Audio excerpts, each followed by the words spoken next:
Stephen Pinnock et de nombreux autres ressortissants britanniques ont été contraints d'abandonner leur projet de voyage lorsque le Royaume-Uni a imposé des restrictions de voyage à l'Afrique du Sud après l'arrivée du nouveau variant Omicron. Mes amis ont été plus touchés que moi parce qu'ils avaient 24 heures pour rentrer à la maison et moi j'en avais 48. Le résultat étant que si nous décidions de rester, nous devrions payer pour un hôtel de quarantaine à l'arrivée.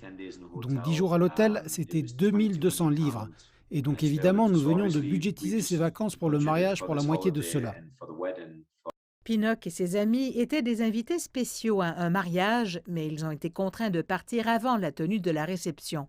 Donc nous avons assisté à un mariage improvisé sur la plage, avec peut-être environ le quart ou le tiers des invités, juste pour que nous puissions faire partie du mariage, alors que la cérémonie s'est en fait tenue le lendemain, alors que 6 d'entre nous repartaient pour l'Écosse et l'Angleterre.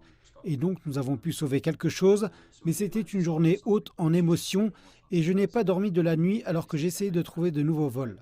Au cours des derniers jours, le chaos s'est ensuivi dans les aéroports sud-africains alors qu'une liste croissante de pays a décidé de suivre l'exemple du Royaume-Uni.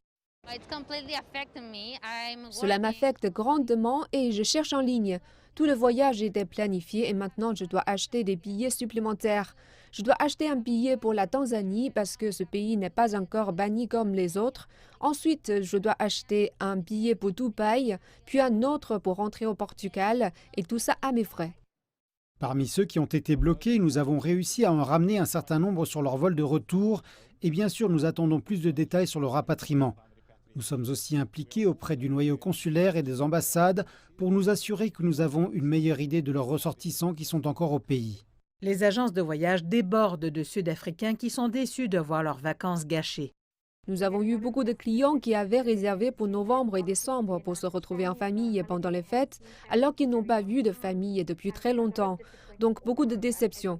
Le Royaume-Uni nous a inscrits sur cette liste d'attente et les vols reprendront cette semaine dans cette direction, mais ce n'est que pour les ressortissants et les résidents du Royaume-Uni qui iront à leur arrivée dans un établissement de quarantaine pendant 10 jours. Le Royaume-Uni est l'un des principaux marchés d'Afrique du Sud pour les voyageurs entrants et sortants. Des pourparlers de haut niveau sont en cours pour assouplir les restrictions.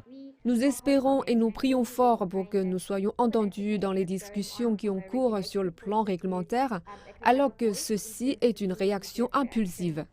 L'Afrique du Sud n'a pas resserré ses restrictions, mais les espoirs d'une reprise du secteur touristique sont sérieusement anéantis.